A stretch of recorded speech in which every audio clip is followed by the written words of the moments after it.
अस्सलाम वालेकुम, सत श्री अकाल, आदाब। दोस्तों, ਜਿਹੜੇ अगले चीफ जस्टिस ने पाकिस्तान ਦੇ जस्टिस मंसूर अली शाह, उन्होंने कल एक इजलास ਨੂੰ ਖਿਤਾਬ ਕਰਦੇ ਇੱਕ ਐਸੀ ਗੱਲ ਕੀਤੀ ਕਿ ਜਿਹੜੀ ਮੁਸਤਕਬਲ ਦਾ ਇੱਕ ਨਕਸ਼ਾ ਜਿਹੜਾ ਹੈ ਉਹ ਸਾਡੇ ਸਾਹਮਣੇ ਲੈ ਆਈ। 2 ਮਹੀਨੇ ਬਾਅਦ मंसूर अली शाह साहब ਜਿਹੜੇ ਨੇ ਇਹ ਚੀਫ ਜਸਟਿਸ ਆਫ ਪਾਕਿਸਤਾਨ ਹੋਣਗੇ ਕਾਜ਼ੀ ਫਾਇਜ਼ ਈਸਾ ਦੀ ਜਗ੍ਹਾ 'ਤੇ।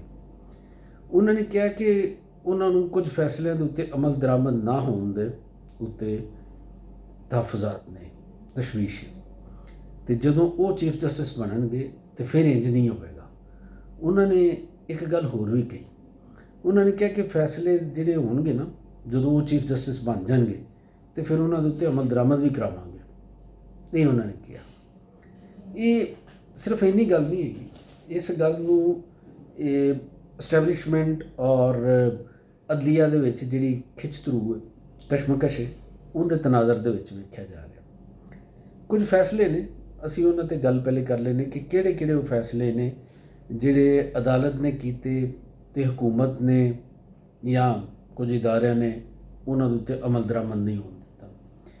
ਇੱਕ ਫੈਸਲਾ ਉਹ ਹੋਵੇ ਜਿਹਨੇ ਪਾਕਿਸਤਾਨ ਦੀ ਸਿਆਸਤ ਦੇ ਉੱਤੇ ਮੈਂ ਸਮਝਦਾ ਕਿ ਬਹੁਤ ਵੱਡਾ ਇੱਕ ਅਸਰ ਹੁੰਦਾ, ਉਸ ਫੈਸਲੇ ਦਾ ਬੁਹਰਾਨ ਦੀ ਵਜ੍ਹਾ ਹੈ।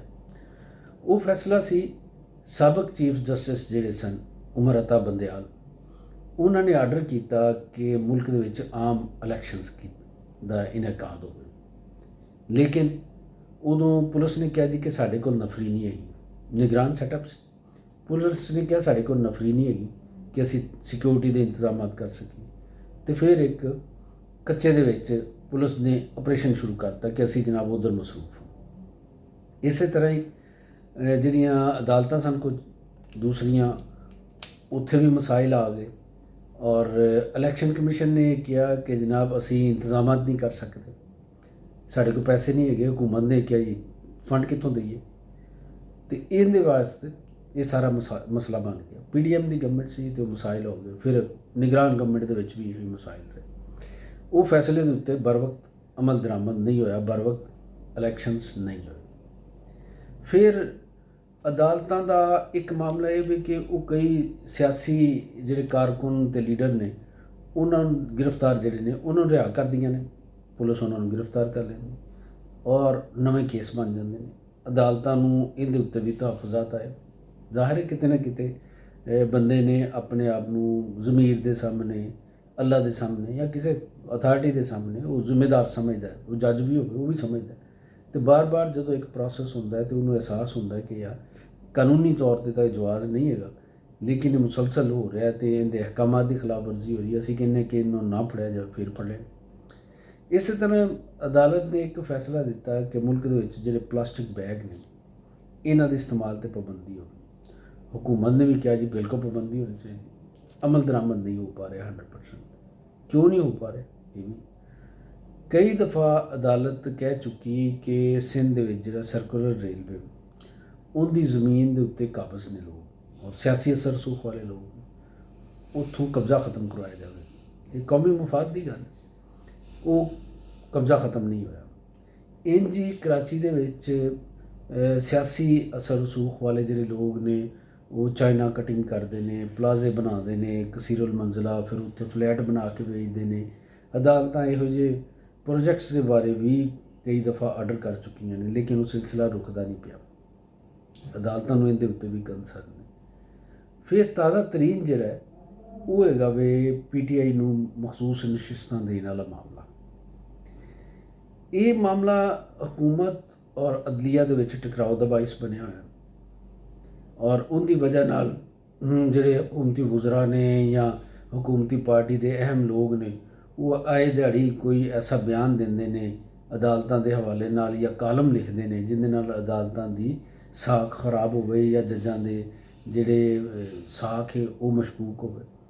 ਇਹ ਇੱਕ ਸਿਲਸਿਲਾ ਚੱਲ ਰਿਹਾ ਔਰ ਇਹ ਉਹ ਚੰਦ ਕੇਸਿਸ ਨੇ ਜਿਨ੍ਹਾਂ ਦੀ ਮੈਂ ਗੱਲ ਕੀਤੀ ਔਰ ਜਿਨ੍ਹਾਂ ਦੇ ਹਵਾਲੇ ਨਾਲ ਜਸਟਿਸ ਮੰਸੂਰ ਅਲੀ ਸ਼ਾਹ ਸਾਹਿਬ ਨੇ ਕਿਹਾ ਕਿ ਅਗਰ ਉਹ ਜਦੋਂ ਆਉਣਗੇ ਜੱਜ ਅਤੇ ਫਿਰ ਸੂਰਤ ਹਾਲ ਇੰਝ ਨਹੀਂ ਹੋਵੇਗੀ। ਫਿਰ ਉਹਨਾਂ ਨੇ ਕਿਹਾ ਕਿ ਅਸੀਂ ਜੋ ਫੈਸਲੇ ਕਰਾਂਗੇ ਉਹਦੇ ਉੱਤੇ ਅਮਲ ਦਰਾਮਦ ਵੀ ਕਰਾਵਾਂਗੇ। ਅੱਛਾ, ਹੁਣ ਕਾਨੂੰਨੀ ਅਤੇ ਆਇਨੀ ਤੌਰ 'ਤੇ ਅਸੀਂ ਥੋੜ੍ਹਾ ਜਿਹਾ ਅੰਦਾਜ਼ਾ ਕਰ ਲੈਂਦੇ ਕਿ ਅਦਾਲਤਾਂ ਕਿਸ ਤਰ੍ਹਾਂ ਅਗਰ ਆਇਨ ਪੂਰੀ ਤਰ੍ਹਾਂ ਬਹਾਲ ਹੋਵੇ ਔਰ ਸਾਰੇ ਇਦਾਰੇ ਹਕੂਮਤਾਂ ਆਇਨ ਦੇ ਉੱਤੇ ਕਾਨੂੰਨ ਦੇ ਉੱਤੇ ਅਮਲ ਕਰਨ ਤੇ ਫਿਰ ਆਈਡੀਅਲ ਸਿਚੁਏਸ਼ਨ ਦੇ ਵਿੱਚ ਕੀ ਹੋਏਗਾ।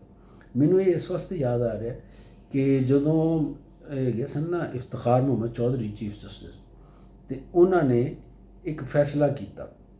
ਉਹਦੇ ਵਿੱਚ ਉਸ ਫੈਸਲੇ ਦੇ ਵਿੱਚ ਇਹ ਆਇਆ ਕਿ ਅਗਰ ਹਕੂਮਤ ਪਰਵੇਜ਼ ਮੁਸ਼ੱਰਫ ਦੀ ਗਵਰਨਮੈਂਟ ਉਹਦੇ 'ਤੇ ਅਮਲ ਦਰਾਮਦ ਨਾ ਕਰੇ ਤਾਂ ਉਹ ਕੀ ਕਰਨ। ਅਤੇ ਉਦੋਂ ਇੱਕ ਨੁਕਤਾ ਸਾਹਮਣੇ ਆਇਆ ਸੀ ਕਿ ਚੀਫ ਜਸਟਿਸ ਦੇ ਕੋਲ ਇਹ ਇਖਤਿਆਰ ਹੈ ਕਿ ਉਹ ਮੁਸੱਲ੍ਹਾ ਫੌਜ ਨੂੰ, ਰੇਂਜਰਸ ਨੂੰ ਜਾਂ ਕਿਸੇ ਵੀ ਇਦਾਰੇ ਨੂੰ ਉਹਦੇ ਸਰਬਰਾਹ ਨੂੰ ਬੁਲਾ ਸਕਦਾ ਔਰ ਬੁਲਾ ਕੇ ਫਿਰ ਉਹਨੂੰ ਉਹਦੇ ਜ਼ਰੀਏ ਉਹ ਫੈਸਲੇ ਦੇ ਉੱਤੇ ਅਮਲ ਦਰਾਮਦ ਕਰਵਾ ਸਕਦਾ। ਇਹ ਪਤਾ ਨਹੀਂ ਹੁਣ ਕਿਸ ਹੱਦ ਤੱਕ ਦਰੁਸਤ ਹੈ, ਲੇਕਿਨ ਇਹ ਉਦੋਂ ਨੁਕਤਾ ਸਾਹਮਣੇ ਆਇਆ ਸੀ। ਜਿਹੜੇ ਕਾਨੂੰਨੀ ਮਾਹਿਰੀਨ ਨੇ ਯਕੀਨਨ ਇਹਦੇ ਉੱਤੇ ਗੱਲ ਕਰ ਸਕਦੇ ਨੇ। ਅਤੇ ਲੋਕ ਇਹ ਸੋਚਦੇ ਨੇ ਕਿ ਅਗਰ ਨੌਬਤ ਇੱਥੇ ਆ ਗਈ ਔਰ ਅਦਾਲਤਾਂ ਨੇ ਇਦਾਰਿਆਂ ਦੇ ਸਰਬਰਾਹਾਂ ਨੂੰ ਬੁਲਾ ਕੇ ਅਮਲ ਦਰਾਮਦ ਦਾ ਕਹਿਣਾ ਸ਼ੁਰੂ ਕੀਤਾ, ਅਤੇ ਅਮਲ ਦਰਾਮਦ ਨਾ ਕਰਨ ਦੀ ਸੂਰਤ ਦੇ ਵਿੱਚ ਜਿਹੜੇ ਪੁਲਿਸ ਵਗੈਰਾ ਦੇ ਇਦਾਰੇ ਨੇ, FIA ਇਸ ਤਰ੍ਹਾਂ ਦੇ ਇਦਾਰੇ, ਇਹਨਾਂ ਦੇ ਸਰਬਰਾਹ ਗ੍ਰਿਫਤਾਰ ਕਰਾਉਣੇ ਸ਼ੁਰੂ ਕਰ ਦਿੱਤੇ। ਅਤੇ ਉਹ ਗ੍ਰਿਫਤਾਰੀ ਜਿਹੜੀ ਉਹ ਰਿਕਾਰਡ ਦੇ ਉੱਤੇ ਤਾਂ ਆਏਗੀ, ਅਮਲੀ ਤੌਰ 'ਤੇ ਹੋਵੇ ਜਾਂ ਨਾ ਹੋਵੇ, ਲੇਕਿਨ ਰਿਕਾਰਡ ਦੇ ਉੱਤੇ ਤਾਂ ਆ ਜਾਏਗੀ ਔਰ ਉਸ ਰਿਕਾਰਡ ਦਾ ਉਸ ਬੰਦੇ ਦੇ ਕਰੀਅਰ ਦੇ ਉੱਤੇ ਵੀ ਅਸਰ ਪਏਗਾ। ਅਤੇ ਇਹ ਸੂਰਤ ਹਾਲ ਕੀ ਬਣੇਗੀ ਫਿਰ ਇਹ ਵੀ ਕਿ ਜਿਹੜੇ ਜਸਟਿਸ ਮਨਜ਼ੂਰ ਅਲੀ ਸ਼ਾਹ ਸਾਹਿਬ ਨੇ ਉਹ ਕਹਿ ਰਹੇ ਨੇ ਕਿ ਅਦਾਲਤਾਂ ਦੇ ਜਿਹੜੇ ਫੈਸਲੇ ਨੇ ਨਾ, ਇਹ ਨਹੀਂ ਹੈਗਾ ਕਿ ਅਸੀਂ ਕੋਈ ਮਸ਼ਵਰਾ ਦੇ ਦਿੱਤਾ, ਕੋਈ ਐਡਵਾਈਸ ਦੇ ਦਿੱਤੀ ਅਤੇ ਕੋਈ ਮੰਨੇ ਜਾਂ ਨਾ ਮੰਨੇ, ਇਸ ਤਰ੍ਹਾਂ ਦੀ ਹਸੀਅਤ ਨਹੀਂ ਹੈਗੀ। ਇਹ ਫੈਸਲੇ ਜਿਹੜੇ ਨੇ ਇਹਨਾਂ ਦਾ ਮੰਨਣਾ ਔਰ ਇਹਨਾਂ ਦੇ ਉੱਤੇ ਅਮਲ ਦਰਾਮਦ ਕਰਾਉਣਾ ਉਹ ਜ਼ਰੂਰੀ ਹੈ। ਔਰ ਇਹ ਇਸ ਲਿਹਾਜ਼ ਨਾਲ ਜਸਟੀਫਾਈ ਹੁੰਦੀ ਉਹਨਾਂ ਦੀ ਗੱਲ ਕਿ ਰਿਆਸਤ ਦੇ ਸਾਨੂੰ ਜਿਹੜੇ ਨੇ 3 ਬੁਨਿਆਦੀ ਪਿਲਰ ਦੱਸੇ ਜਾਂਦੇ ਨੇ ਕਿ ਰਿਆਸਤ ਦਾ ਇੱਕ ਪਿਲਰ ਹੈ ਇੰਤਜ਼ਾਮੀਆ, ਐਗਜ਼ੈਕਟਿਵ, ਦੂਸਰਾ ਪਿਲਰ ਹੈ ਮੁਕੰਨਾ, ਪਾਰਲੀਮੈਂਟ, ਜਮਹੂਰੀ ਮਾਸ਼ਰੇ ਦੇ, ਔਰ ਤੀਸਰਾ ਹੈਗਾ ਵੇ ਜੁਡੀਸ਼ਰੀ ਯਾਨੀ ਅਦਲੀਆ।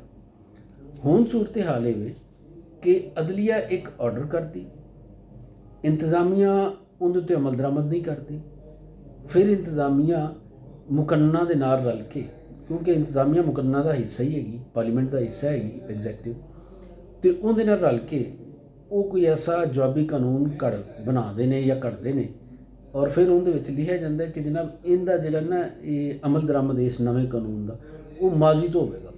ਦੁਨੀਆ ਦੇ ਵਿੱਚ ਕਦੀ ਨਹੀਂ ਹੁੰਦਾ ਇੰਝ ਕਿ ਇੱਕ ਕਾਨੂੰਨ ਅੱਜ ਬਣਾਇਆ ਤਾਂ ਉਹਦਾ ਇਤਲਾਕ ਮਾਜ਼ੀ 'ਤੇ ਤੁਸੀਂ ਕਰੋ, ਉਹਦਾ ਇਤਲਾਕ ਉਸ ਕਾਨੂੰਨ ਬਣਨ ਤੋਂ ਬਾਅਦ ਦਾ ਜਿਹੜਾ ਟਾਈਮ ਹੁੰਦਾ ਉਹਦੇ 'ਤੇ ਹੁੰਦਾ ਵੀ ਆਇੰਦਾ ਵਾਸਤੇ ਹੁੰਦਾ। ਅਤੇ ਇਹ ਇਸ ਤਰ੍ਹਾਂ ਦੀਆਂ ਮਿਸਾਲਾਂ ਵੀ ਪਾਕਿਸਤਾਨ 'ਚ ਕਾਇਮ ਕੀਤੀਆਂ ਜਾ ਰਹੀਆਂ। ਕੁਝ ਖਬਰਾਂ ਇਸ ਤਰ੍ਹਾਂ ਦੀਆਂ ਵੀ ਹੈਗੀਆਂ ਨੇ, ਪਹਿਲੇ ਵੀ ਉੱਡੀਆਂ, ਅਸੀਂ ਉਹਨਾਂ ਨੂੰ ਅਫਵਾਹ ਹੀ ਸਮਝਦੇ ਰਹੇ, ਅਤੇ ਉਹ ਪਹਿਲੇ ਵੀ ਖਬਰਾਂ ਆਈਆਂ ਸੀ ਕਿ 2 ਅਹਿਮ ਜਿਹੜੇ ਅਹੁਦੇ ਹੈਗੇ ਨੇ ਉਹਨਾਂ ਦੀ ਮੁੱਦਤ ਮੁਲਾਜ਼ਮਤ ਦੇ ਵਿੱਚ ਤੋਸੀਹ ਦਾ, ਐਕਸਟੈਂਸ਼ਨ ਦਾ ਸੋਚਿਆ ਜਾ ਰਿਹਾ। ਫਿਰ ਉਹ ਗੱਲਾਂ ਪਿੱਛੇ ਚਲੀਆਂ ਗਈਆਂ।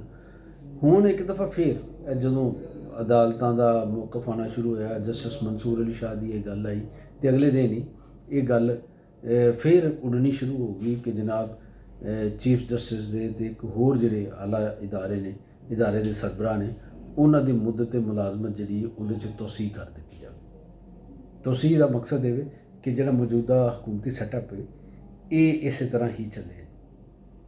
ਅਤੇ ਠੀਕ ਹੈ, ਜਿਸ ਤਰ੍ਹਾਂ ਤਾਕਤਵਰ ਹਲਕੇ ਜਿਸ ਤਰ੍ਹਾਂ ਚਾਹਣ ਉਹ ਕਰ ਸਕਦੇ ਨੇ, ਲੇਕਿਨ ਇੱਕ ਗੱਲ ਹੈ ਕਿ ਅਗਰ ਹਰ ਇਦਾਰਾ ਆਪਣੇ ਆਪਣੇ ਦਾਇਰਾ ਕਾਰ ਦੇ ਵਿੱਚ ਰਹਿ ਕੇ ਕੰਮ ਕਰੇਗਾ ਅਤੇ ਮੁਲਕ ਦੇ ਵਿੱਚ ਜਿਹੜੀ ਬੁਹਰਾਨੀ ਕੈਫੀਅਤ ਉਹ ਖ਼ਤਮ ਹੋ ਜਾਂਦੀ। ਅਤੇ ਬੁਹਰਾਨ ਪੈਦਾ ਹੀ ਉਦੋਂ ਹੁੰਦਾ ਕਿ ਜਦੋਂ ਇੱਕ ਇਦਾਰਾ ਆਪਣੇ ਦਾਇਰਾ ਅਮਲ 'ਚੋਂ ਨਿਕਲ ਕੇ ਦੂਸਰੇ ਇਦਾਰੇ ਦੇ ਮੈਦਾਨ ਔਰ ਦਾਇਰਾ ਅਸਰ ਦੇ ਵਿੱਚ ਜਾ ਕੇ ਕੋਈ ਕੰਮ ਕਰਨਾ ਚਾਹੁੰਦਾ ਹੈ, ਕੋਈ ਕਾਰਵਾਈ ਕਰਨਾ ਚਾਹੁੰਦਾ ਹੈ ਜਿਹੜੀ ਉਸ ਇਦਾਰੇ ਦੀ ਜਿੰਦੀ ਡੋਮੇਨ ਹੈਗੀ ਹੈ ਉਹ ਉਹਦੀ ਰਜ਼ਾਮੰਦੀ ਦੇ ਖਿਲਾਫ ਹੈ। ਅਤੇ ਇਹ ਸਾਨੂੰ ਸੋਚ ਲੈਣਾ ਚਾਹੀਦਾ ਕਿ ਮੁਲਕ ਦੇ ਵਿੱਚ ਜਿਹੜੇ ਮਸਾਇਲ ਨੇ ਉਹਨਾਂ ਨੂੰ ਅਸੀਂ ਖ਼ਤਮ ਕਰਨਾ ਜਾਂ ਵਧਾਉਣਾ ਹੈ। ਅਤੇ ਇਹ ਜਿਹੜੇ ਅਗਲੇ ਚੀਫ ਜਸਟਿਸ ਜਿਨ੍ਹਾਂ ਦਾ ਬਣ ਰਹੇ ਨੇ, ਜਸਟਿਸ ਮਨਸੂਰ ਅਲੀ ਸ਼ਾਹ, ਉਹਨਾਂ ਨੇ ਜੋ ਕੁਝ ਕਿਹਾ ਔਰ ਉਹਦੇ ਹਵਾਲੇ ਨਾਲ ਇਰਦ ਗਿਰਦ ਕੀ ਕੰਡੀਸ਼ਨਸ ਬਣਦੀਆਂ ਨੇ, ਕਾਨੂੰਨ ਅਤੇ ਆਇਨ ਕੀ ਕਹਿੰਦਾ ਹੈ, ਅਤੇ ਕਿਹੜੇ ਕਿਹੜੇ ਉਹ ਫੈਸਲੇ ਨੇ ਜਿਨ੍ਹਾਂ ਦੇ ਹਵਾਲੇ ਨਾਲ ਜਸਟਿਸ ਮਨਸੂਰ ਨੇ ਇਸ਼ਾਰਾ ਕੀਤਾ, ਇਹ ਸਾਡਾ ਇੱਕ ਤਜਜ਼ੀਆ ਸੀ। ਅਤੇ ਇਹ ਸੂਰਤ ਹਾਲ ਜਿਹੜੀ ਹੈਗੀ ਇਹਨੂੰ ਸਮਝਣ ਦੇ ਵਿੱਚ ਕੁਝ ਮਾਵਨ ਹੋ ਸਕਦਾ ਹੈ। ਅਤੇ ਜਿਉਂਦੇ ਰਹੋ, ਵਸਦੇ ਰਹੋ।